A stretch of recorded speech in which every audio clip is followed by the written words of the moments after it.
chapter 24. And after 5 days, Ananias the high priest descended with the elders and with a certain orator named Tertullus, who informed the governor against Paul. And when he was called forth, Tertullus began to accuse him, saying, "Seeing that by thee we enjoy great quietness, and that very worthy deeds are done unto this nation by thy providence, we accept it always and in all places, most noble Felix, with all thankfulness. Notwithstanding that I be not further tedious unto thee, I pray thee that thou wouldest hear us of thy clemency a few words. For we have found this man a pestilent fellow, and a mover of sedition among all the Jews throughout the world, and a ringleader of the sect of the Nazarenes, who also hath gone about to profane the temple, whom we took and would have judged according to our law. But the chief captain Lysias came upon us, and with great violence took him away out of our hands, commanding his accusers to come unto thee, by examining of whom thyself mayest take knowledge of all these things whereof we accuse him. And the Jews also assented, saying that these things were so.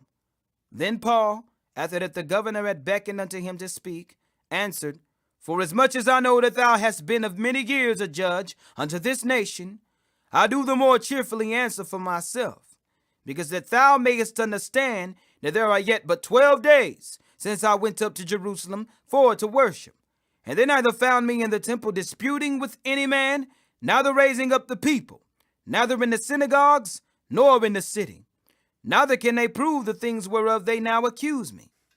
But this I confess unto thee, that after the way which they call heresy, so worship I the God of my fathers, believing all things which are written in the law and in the prophets, and have hope toward God, which they themselves also allow, that there shall be a resurrection of the dead, both of the just and unjust.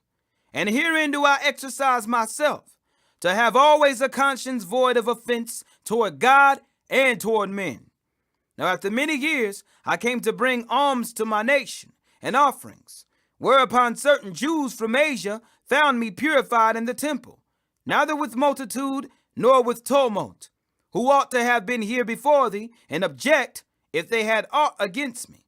Or else, let these same here say, if they have found any evil doing in me, while I stood before the council, except it be for this one voice, that I cried standing among them, touching the resurrection of the dead, I am called in question by you this day. And when Felix heard these things, having more perfect knowledge of that way, he deferred them and said, When Lysias the chief captain shall come down, I will know the uttermost of your matter. And he commanded a centurion to keep Paul, and to let him have liberty, and that he should forbid none of his acquaintance to minister or come unto him. And after certain days, when Felix came with his wife Drusilla, which was a Jewess, he sent for Paul, and heard him concerning the faith in Christ. And as he reasoned of righteousness, temperance, and judgment to come, Felix trembled, and answered, Go thy way for this time. When I have a convenient season, I will call for thee. He hoped also that money should have been given him of Paul, that he might loose him. Wherefore he sent for him the oftener, and communed with them.